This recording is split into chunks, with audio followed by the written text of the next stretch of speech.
You are watching One News Channel.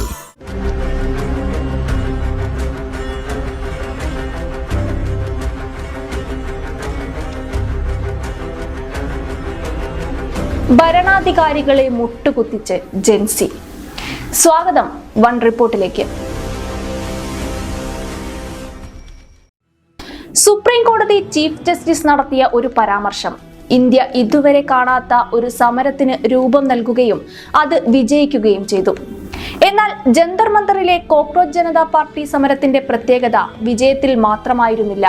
ഇന്ത്യയുടെ സമര രാഷ്ട്രീയത്തിൽ പുതിയൊരു സമര ഭാഷയും പുതിയൊരു പ്രതിഷേധ മാതൃകയും അവതരിപ്പിച്ചു എന്നതാണ് അതിന്റെ ഏറ്റവും വലിയ സവിശേഷത.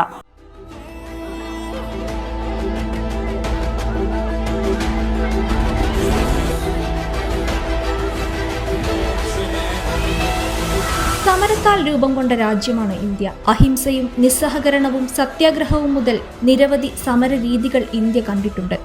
എന്നാൽ ഈ മൂല്യങ്ങളൊന്നും കൈവിടാതെ തന്നെ പരമ്പരാഗത മാതൃകാ സമരങ്ങളെ തള്ളിക്കളഞ്ഞ് ഭരണഘടനയെയും ഭരണഘടനാ മൂല്യങ്ങളെയും ഉയർത്തിപ്പിടിക്കുന്ന സാംസ്കാരികവും രാഷ്ട്രീയവുമായ പുതിയ സമര ഭാഷയാണ് ഈ തലമുറ അവതരിപ്പിച്ചത്. ഫിൽറ്ററുകളില്ലാത്ത ഡാർക്ക് ഹ്യൂമറും ആക്ഷേപഹാസ്യവും സമരത്തിന്റെ ഭാഗമായി. ജെൻസി അവരുടെ ഓൺലൈൻ ഭാഷയെ ഒട്ടും ഹിംസാത്മകമല്ലാതെ ഓഫ്ലൈൻ സമരത്തിലേക്ക് കൊണ്ടുവന്നു. അരാഷ്ട്രീയ തലമുറയെന്ന് വിശേഷിപ്പിക്കപ്പെട്ട യുവതലമുറ ഇതാണ് ഞങ്ങളുടെ രാഷ്ട്രീയമെന്ന് ഉറച്ച ഭാഷയിൽ പ്രഖ്യാപിക്കുകയായിരുന്നു. പരിഹാസത്തിന് ഉപയോഗിച്ച പാറ്റ എന്ന വാക്കിനെ സ്വന്തം ഐഡന്റിറ്റിയാക്കി. റീലുകളെയും മീമുകളെയും പ്രതിഷേധത്തിന്റെ ആയുധമാക്കിയ ഒരു സമരമായിരുന്നു ജന്തർ മന്ദറിൽ നടന്നത്. പരിഹാസത്തെ തന്നെ പ്രതിരോധത്തിന്റെ ശക്തിയാക്കി മാറ്റിയ രാഷ്ട്രീയമാണ് അവിടെ കണ്ടത്.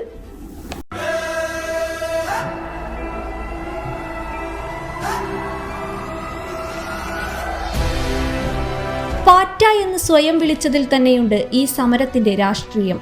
തങ്ങളെ പരിഹസിക്കാൻ ഉപയോഗിച്ച വാക്കിനെ തന്നെ അവർ ഐഡന്റിറ്റിയാക്കി. പാർട്ടിയുടെ മുഖംമൂടിയും കോസ്റ്റ്യൂമും ഉപയോഗിച്ച് അതിജീവനത്തിന്റെയും ചെറുത്തുനിൽപ്പിന്റെയും പ്രതീകമായി സ്വയം അവതരിപ്പിച്ചു. ഓൺലൈൻ ഹ്യൂമറിനെ സമരായുധമാക്കിയ അവർ ചോർച്ചയെ ആർത്തവവുമായി ബന്ധിപ്പിക്കുകയും ഡയപ്പറിനെ ഹാസ്യാത്മക പ്രതിഷേധ വസ്തുവാക്കുകയും ചെയ്തു. പോപ്പ് കൾച്ചറിനെ മുദ്രാവാക്യങ്ങളുമായി കൂട്ടിയിണക്കി ഭരണകൂടത്തോടുള്ള അവിശ്വാസം പ്രഖ്യാപിച്ചു. ഇൻസ്റ്റഗ്രാം റീലുകളിലൂടെ മുൻ തലമുറയോടും സമപ്രായക്കാരോടും സംവദിച്ച അവർ പോലീസുകാർക്ക് വെള്ളം നൽകിയും പൂക്കൾ സമ്മാനിച്ചും സമരത്തെ സോഷ്യൽ മീഡിയ കണ്ടന്റാക്കി മാറ്റി.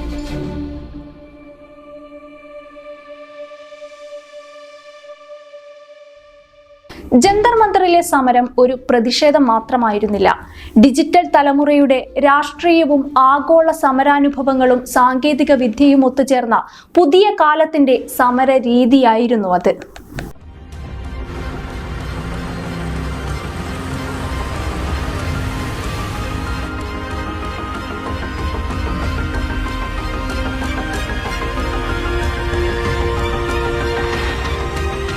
മുല്ലപ്പൂ വിപ്ലവകാലത്തെ ഉത്തരാഫ്രിക്കൻ അറബ് നാടുകളിലെ പ്രതിഷേധങ്ങളെയും ഹോങ്കോങ് ജനാധിപത്യ പ്രക്ഷോഭത്തെയും ഓർമ്മിപ്പിക്കുന്ന സമര രീതിയാണ് ഇവിടെ കണ്ടത്. കേന്ദ്രീകൃത നേതൃത്വമില്ലാതെ വെള്ളം പോലെ ഒഴുകുകയും ആവശ്യമുള്ളപ്പോൾ ചിതറുകയും ചെയ്യുന്ന മാതൃകയാണ് അവർ സ്വീകരിച്ചത്. ഡിസ്കോർഡും ബിഗ് ചാറ്റും പോലുള്ള പ്ലാറ്റ്ഫോമുകളിലൂടെയായിരുന്നു കോക്രോച്ച് സമരത്തിന്റെ ഏകോപനം. തുടർന്ന് ഇവയ്ക്ക് നിയന്ത്രണങ്ങൾ വന്നതും ഇൻസ്റ്റഗ്രാമിലേക്ക് ഭരണകൂടത്തിന്റെ ശ്രദ്ധ മാറിയതും ഈ സമരം ഭരണകൂടത്തിനും പുതിയ പാഠങ്ങൾ നൽകിയെന്ന വിലയിരുത്തലുണ്ട്. ഫേസ്ബുക്ക്, വാട്സാപ്പ് രാഷ്ട്രീയത്തിൽ നിന്ന് മാറി ഇൻസ്റ്റഗ്രാമിലൂടെ ഭരണഘടനാ മൂല്യങ്ങളും സമത്വ ആശയങ്ങളും ഉയർത്തിപ്പിടിക്കുന്ന പുതിയ രാഷ്ട്രീയമാണ് ഈ തലമുറ അവതരിപ്പിച്ചത്.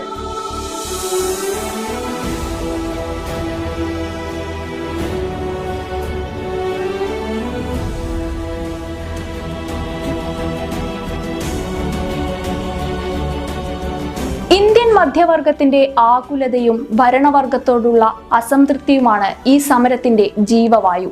ധ്രുവീകരണ രാഷ്ട്രീയത്തെ പരിഹാസത്തിലൂടെ വെല്ലുവിളിച്ച പുതിയ തലമുറ ജന്തർ മന്ദറിൽ ഒരു പുതിയ സമരഭാഷയ്ക്ക് തുടക്കമിട്ടു.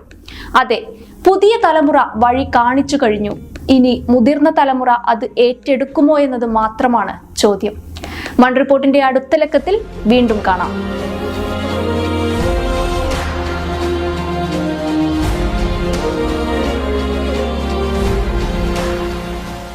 For the first time in Kerala, One News is the only channel that brings regional news to people from a virtual platform.